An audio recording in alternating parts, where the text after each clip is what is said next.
everybody, Jason Bermas here with another iPhone video blog. This one's entitled A Man and His Mustache, the Geraldo Rivera story. Now, Rivera began his career as a local WABC reporter, and in 1972 garnered national attention as he won the Peabody Award after exposing Willowbrook State School for abusing the mentally retarded. This story actually touched John Lennon so much that he teamed up with Rivera to do a benefit concert called 1-to-1. Now after this, it was on to national attention for Rivera, and he worked on programs like Nightline and others, and even became the host of a show called Good Night America. And to its credit, in 1975, it was the first program to show the world the Zapruder film. Around a decade later, Rivera was actually let go from the network when he publicly criticized his superiors for refusing to report that JFK and RFK had had affairs with Marilyn Monroe. Now, it was right around this time after he was fired that he pulled his most notorious stunt ever, opening up Al Capone's secret vault on live television. Now, a lot of people laughed at Rivera when he opened that vault up after all the hype and suspense, and all that was there were broken bottles. But you gotta respect the guy for trying something new. And after he did this stunt, he actually moved on to a Donahue-esque type talk show, a Sally Jesse Raphael show, only this guy was actually fighting with the guests and having his nose broken on national television. Pretty wild stuff. And a lot of people forget that Rivera actually did some really great work that has since been suppressed on SRA, or Satanic Ritual Abuse.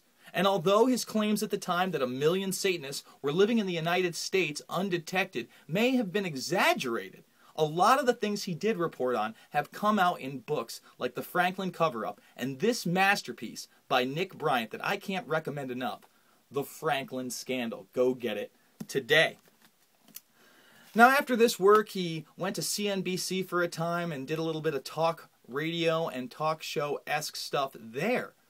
But then actually decided that he was going to leave the network and take a pay cut after September 11th, 2001. And although we don't agree on the politics here, and this is where we really start to part ways, you have to respect the man for going to Fox because he wanted to be a war correspondent and go over to Afghanistan and Iraq and see what was happening firsthand. In fact, you can see some of the videos while he's out there. He was actually shot at, and very close, might I add.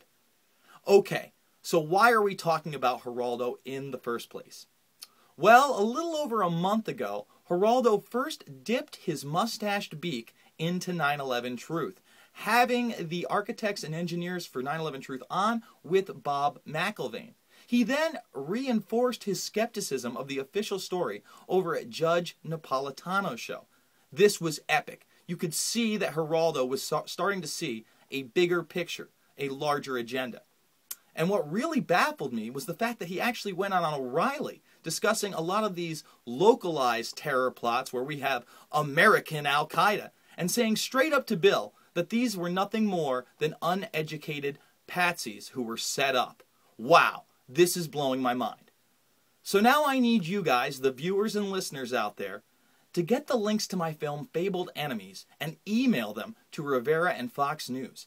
After all, if he sees this program, you know, a film that really deals with not the physical anomalies of 9/11, but the international intelligence operation that took place, I really think we can broaden the spectrum of 9/11 Truth and have this national media figure do more shows, more fair shows on the matter. After all, he needs to be repentant for what he did in 2007 on the eve of the 6th anniversary of 9/11. Where he actually heckled 9/11 truthers, including Alex Jones and Luke Rudowski of We Are Change. So I want to thank all the supporters out there who have gotten my films. Remember, you can get hard copies over at Infowars.com or see all of them in high quality over at PrisonPlanet.tv. And you can check me out over at Facebook.com/Jason Bermas. Thank you all.